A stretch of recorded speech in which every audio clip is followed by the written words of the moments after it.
Hello दोस्तों, मैं अभिषेक शर्मा आपका हार्दिक स्वागत करता हूं बाजीराव नर्सिंग एकेडमी के ऑनलाइन प्लेटफॉर्म पर। Today we are discuss about the fundal height assessment, यानी जो फंडस होता है यूट्रस का फंडस, जो ऊपर वाला भाग होता है फंडस कहलाता है। बॉडी एंड सर्विक्स तीन भाग में डिवाइडेड होता है यूट्रस। तो यूट्रस का जो ऊपर वाला भाग होता है, अपर वाला पोर्शन, उसे फंडस कहते हैं। और फंडल हाइट का असेसमेंट किया जाता है प्रेगनेंसी में। तो फंडस की हाइट कहां पर होती है, कितने वीक पर उसकी हाइट कहां तक होती है, तो उसके बारे में डील करने जा रहे हैं। तो सबसे पहले जो फंडल हाइट का असेसमेंट होता है, यानी यूट्रस का फंडस की हाइट का असेसमेंट करेंगे, तो उसके अनुसार आप पता लगा सकते हैं कि कहां कितने वीक पर जो फंडल हाइट है वो कहां तक पहुंच जाती है।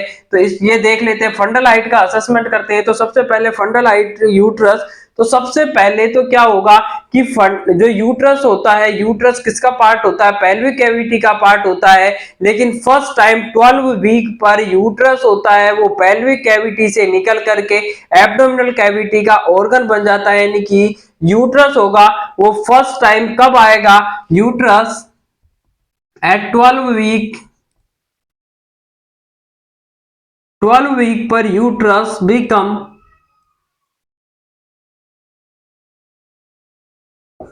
पार्ट ऑफ एब्डोमिनल कैविटी, यानी एब्डोमिनल कैविटी का पार्ट बन जाता है यूट्रस। यूट्रस पाया जाता है आपका पेल्विक कैविटी में पाया जाता है। लेकिन 12 वीक पर, जब 12 वीक की प्रेगनेंसी होती है, पीरियड ऑफ गेस्टेशन जब 12 वीक का होता है, तो उस टाइम पे क्या होता है, यूट्रस निकल करके पेल्विक कैविटी से एब्डोमिनल कैविटी का ऑर्गन बन जाता है। तो उसमें बहुत सारे इंपॉर्टेंट वीक्स होते हैं। जो वहां पर आपको इंपॉर्टेंट वीक के बारे में बात करें कि कब कब कौन सा वीक पर क्या क्या होता है, तो इंपॉर्टेंट वीक में अब हाइट होगी इसकी, जो यूट्रस की हाइट होती है नॉर्मली, इसका एनाटॉमी देखेंगे तो यूट्रस की जो एनाटॉमी होती है, हाइट होती है 7.5 सेंटीमीटर इंटू विड्थ होती है। विड्थ कितनी होती है, 5 सेंटीमीटर इंटू 2.5 सेंटीमीटर। डायमीटर होता है इसका थिकनेस का 7.5 सेंटीमीटर। तो यूट्रस की जो लेंथ होती है, यूट्रस की लेंथ चेंज होकर के 7.5 सेंटीमीटर से चेंज होकर के 35 सेंटीमीटर तक यूट्रस हो जाएगा। यानी जो पहले छोटा सा यूट्रस था, अब उसमें जैसे ही आपका नन्ना मुन्ना रसगुल्ला पड़ेगा, तो वो जाकर के उसकी क्या होगी, लेंथ होगी, हाइट होगी, वो बढ़ जाती है। तो 7.5 से लेकर के 35 सेंटीमीटर का यूट्रस हो जाता है। तो इस पे इंपॉर्टेंट वीक की बात कर लेते हैं। तो फर्स्ट तो इंपॉर्टेंट वीक पे पहला आएगा कि 12 वीक पर ये एब्डोमिनल ऑर्गन बन जाएगा। 12 वीक पर यूट्रस होता है वो एब्डोमिनल कैविटी का ऑर्गन बन जाता है। तो एब्डोमिनल ऑर्गन बन गया, कितने वीक पर बना, एब्डोमिनल ऑर्गन 12 वीक पर बन गया। उसके बाद में बात करते हैं कि 16 वीक की। 16 वीक पर क्या होता है, midway between the umbilicus and symphysis pubis. Symphysis pubis और अम्बलाइकस के बीच में बात करूं कि 16 वीक और 16 वीक पर क्या होगा, मिडवेन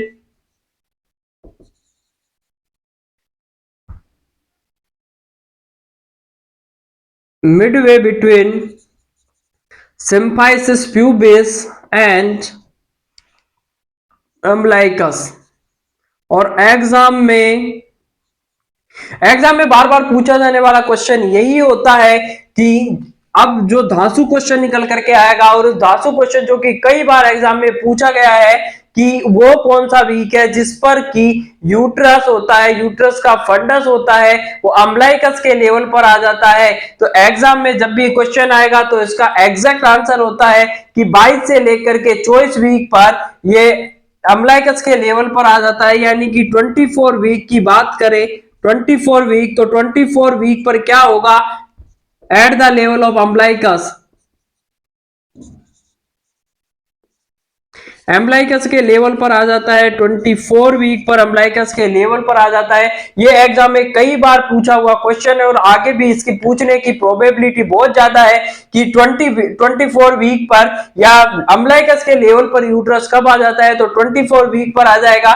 उसके बाद में बात करते हैं कि 36 वीक पर क्या होता है, जीफोइड तक चला जाएगा।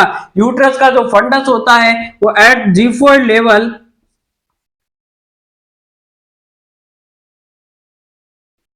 जीफोइड के लेवल तक चला जाता है, यानी कि जो यूट्रस होता है, यूट्रस का जो फंडस होगा, यूट्रस का फंडस जीफोइड लेवल तक चला जाता है, वो चला जाएगा 36 वीक पर।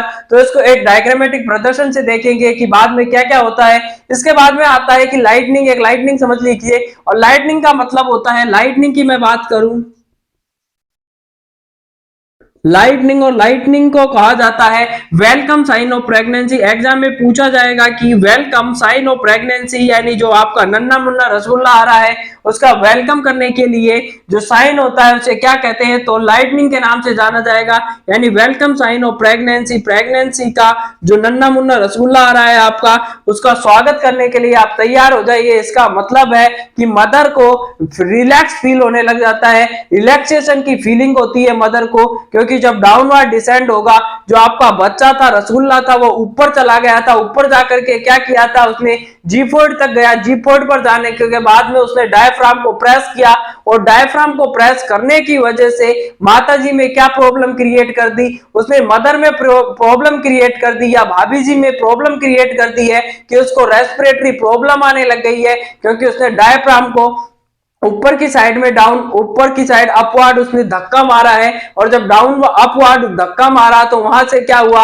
आपका जो कैविटी थी, कौन सी कैविटी, थोरेसिक कैविटी का जो आपका प्रेशर था वो बढ़ा दिया है, और उसकी वजह से माता को टैकिपनिया वाली कंडीशन डेवलप हो गई है, रेस्पिरेटरी प्रॉब्लम वाली कंडीशंस डेवलप हो गई है। तो जैसे ही बच्चा ऊपर से खिसक करके डिसेंड होगा, नीचे आएगा, तो क्या होगा, उसकी वजह से मदर को जहां पर पहले रेस्पिरेटरी डिफिकल्टी हो रही थी उससे थोड़ा सा रिलैक्स मिलेगा, तो इसे लाइटनिंग के नाम से जाना जाता है। और ये आता है तो वेलकम, बच्चे का आप नन्हे मुन्ने रसगुल्ले का वेलकम करने के लिए तैयार हो जाइए। अगर माताजी को रिलैक्सेशन फील होता है तो इसे लाइटनिंग के नाम से जानते हैं। तो ये टोटल को समझने के लिए अपन एक डायग्रामेटिक की व्यू की मदद से उसको देख लेते हैं,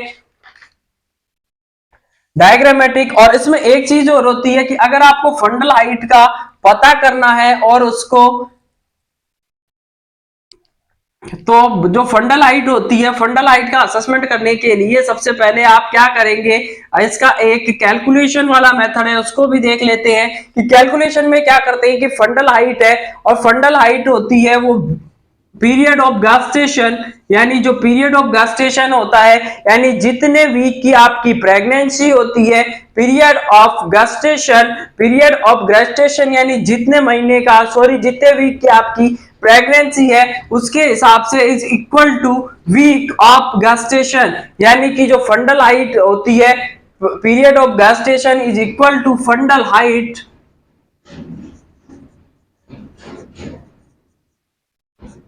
इन सेंटीमीटर में होगी, और प्लस माइनस 2 हो सकती है।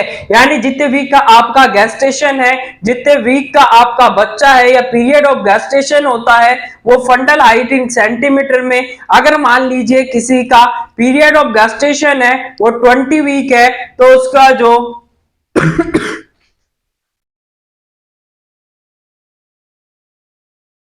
अगर मान लीजिए किसी का अगर प्रेगनेंसी है, प्रेगनेंसी ऑफ गेस्टेशन या पीरियड ऑफ गेस्टेशन 20 वीक का है, तो उसमें फंडल की हाइट होगी वो 20 सेंटीमीटर होगी। प्लस माइनस 2 हो सकता है, या तो 18 हो सकता है, या 22 तक जा सकता है। लेकिन जो इसका कैलकुलेशन करते हैं वो period of gestation is equal to fundal height in centimeter, plus minus 2 हो सकता है। अगर किसी की प्रेगनेंसी 24 वीक की है तो उसकी फंडल हाइट होगी वो 24 सेंटीमीटर के समथिंग आएगी, उसमें प्लस माइनस 2 का डिफरेंस हो सकता है। ये आप कैलकुलेशन, लेकिन ये कैलकुलेशन है वो केवल एप्लीकेबल है, ये इसका आप एप्लीकेबल कर सकते हैं 12 से लेकर के 34 वीक तक, इसको एग्जैक्ट कैलकुलेशन कर सकते हैं। अगर किसी की प्रेगनेंसी है वो 12 वीक से लेकर के 34 वीक तक है, तो आप इस फॉर्मूला को लगा करके उसका जो सेंटीमीटर में हाइट होगी फंडल की वो निकाल सकते हैं। अब आप पूरा डायग्रामेटिक व्यू में इसका देख लीजिए कि कहां पर कौन सा आता है। तो यहाँ पर अपन देखते हैं, डील करते हैं। सबसे पहले यहाँ पर आपका ऊपर ही ऊपर में जीफॉइड है, ये यहाँ पर आपका जीफॉइड देखने को, मान लीजिए ये जीफॉइड प्रोसेस है। बच्चा नीचे में देखिए यहाँ पर आपका पेल्विस है, यहाँ पर आपका नहीं भाभी जी का पेल्विस है, एक्चुअल में ये भाभी जी का पेल्विस है। यहाँ पर सबसे पहले बच्चा निकलेगा पेल्विक कैविटी से, और पेल्विक कैविटी में यूट्रस था, यूट्रस निकल करके 12 वीक पर कहां पर आएगा बताइए? तो 12 वीक पर निकल करके वो एब्डोमिनल कैविटी में आ जाता है, यानी कि यूट्रस होगा वो पेल्विक कैविटी को छोड़ करके फर्स्ट टाइम जब आपका एब्डोमिनल कैविटी में आता है 12 वीक पर आएगा। उसके बाद में ऊपर चलते हैं तो यहां पर देखिए, यहां इसको आपको डायग्रामेटिक व्यू से देखना है, बहुत भूलोगे नहीं आप कभी। ये यहाँ पर आपका यूट्रस था, वो पेल्विक कैविटी से निकल करके एब्डोमिनल कैविटी में आया, तो कितने वीक पर आया? ये 12 वीक हो गया, इस पे 12 वीक पर निकल करके आया। उसके बाद में चलते हैं यहाँ पर 16, आपको 4 का पारा बोलते चलना है, 16, 16 के बाद में आपको 20, 20 के बाद में 24, और 24 जो कि आपको स्टार मार्क लगा करके अच्छी तरीके से रिकॉर्ड कर लेना है कि 24 वीक पर कहां पर आ जाता है, एट द अम्बलाइकस, अम्बलाइकस के लेवल पर आ जाता है 24 वीक पर। तो यहां पर वीक मैं लिख देता हूं साइड में, 24 पर आ जाएगा, ये 20 वीक हो गया। ये यहाँ पर 16 वीक, 16 वीक के बाद में यहां पर चलते हैं आगे, तो 24 के बाद में 28 वीक, 28 वीक के बाद में 30, यहां पर आपको थोड़ा सा ध्यान रखना है, 28 के बाद में 30, 38, 36, और 36 होगा लास्ट में जी फोर्ड पर जाकर के 36। अब अगर देखिए ऊपर बच्चा बढ़ रहा है तो इसका मतलब है कि अभी तक इंगेजमेंट नहीं हुआ है, तो यहां पर आपको 32 वीक करना है और एरो लगाना है ऊपर की साइड, यानी कि बच्चा नीचे से जा करके फंडस की हाइट है वो बढ़ती जा रही है, बच्चा ऊपर जा रहा है, ऊपर जा रहा है तो जीफोइड की तरफ जा रहा है। लेकिन अगर मान लीजिए बच्चा एंगेजमेंट हो जाएगा, तो एंगेजमेंट होगा उस टाइम पे क्या होगा, बच्चा नीचे की साइड में डिसेंड करने लगेगा। तो 40 वीक पर क्या होगा, अगर बच्चा एंगेजमेंट हो गया है तो इसका मतलब है कि 40 वीक है, और अगर 32 वीक होगा तो बच्चे का डिसेंट नहीं हुआ है, इंगेजमेंट नहीं हुआ है। इंगेजमेंट का मतलब होता है कि जो बच्चा है या फीटस है उसका आकर के उसके प्रेजेंटिंग पार्ट का इस्चियल स्पाइन पर आकर के अटक जाना, एंगेजमेंट के नाम से जाना जाता है। इस्चियल स्पाइन का तब पे आता है, उसे एंगेजमेंट के नाम से जानते हैं। तो 36 वीक पर ये यहाँ पर आपका जीफोइड है, जीफोइड पर सबसे ऊपर जाता है, जीफोइड पर 36 वीक पर होगा। उससे नीचे 12 वीक पर क्या होता है, फर्स्ट टाइम एब्डोमिनल कैविटी से वो यूट्रस पेल्विक कैविटी से निकल करके एब्डोमिनल कैविटी का ऑर्गन बन जाता है। तो एट द लेवल ऑफ, ये यहां पर सिम्फाइसिस प्यूबिस, सिम्फाइसिस प्यूबिस के लेवल पर रहता है।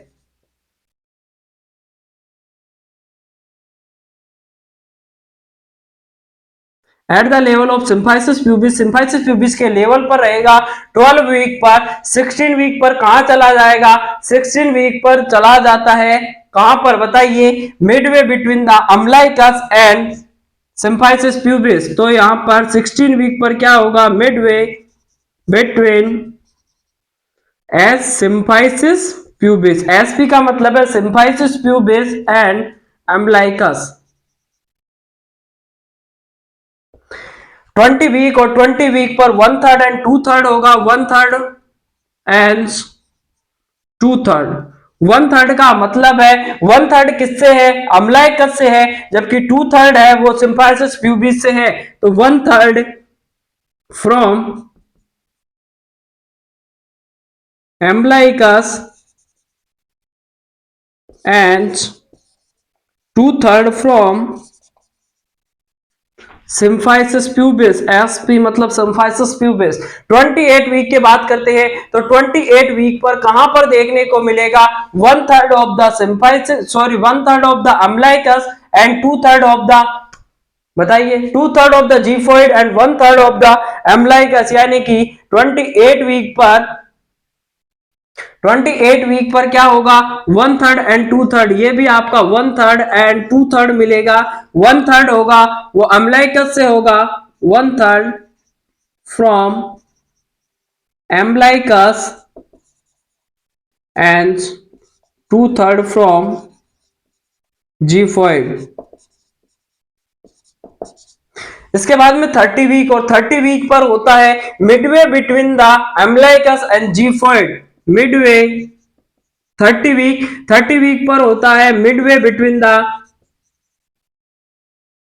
एम्बलाइकस एंड जीफॉइड।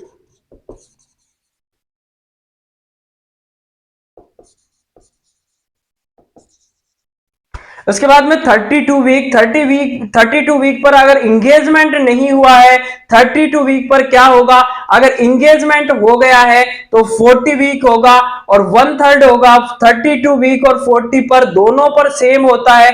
अगर इंगेजमेंट हो गया है तो बच्चा है वो 40 वीक हो गया, अगर इंगेजमेंट नहीं हुआ है तो 32 वीक है। यानी कि इस पे बात करें कि 1/3 एंड 2/3 की, ये दोनों साइड में बराबर सेम पर रहता है। 1/3 एंड 2/3, 1/3 का मतलब हो गया कि 1/3 अब किससे है, 1/3 है आपका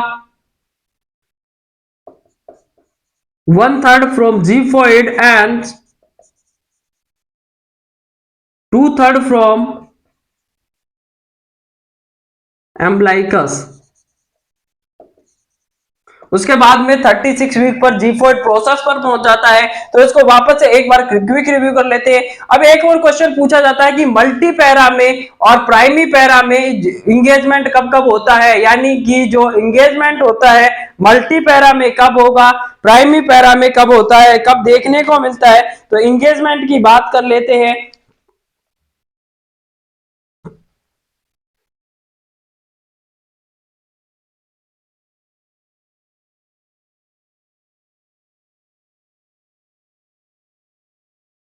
इंगेजमेंट हो गया है तो क्या होगा, अगर इंगेजमेंट हो गया है तो मतलब है कि 40 वीक है, और इंगेजमेंट नहीं हुआ है तो 32 वीक है, यानी जी4 पे जाएगा 36 वीक पर जाएगा।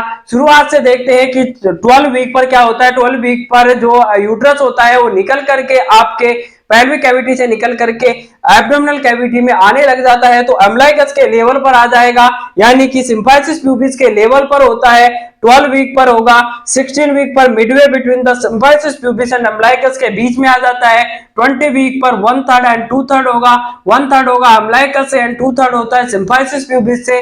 28 वीक पर 1/3 एंड 2/3, 1/3 होगा किससे, अम्लाइकस से एंड 2/3 होगा जीफॉइड से।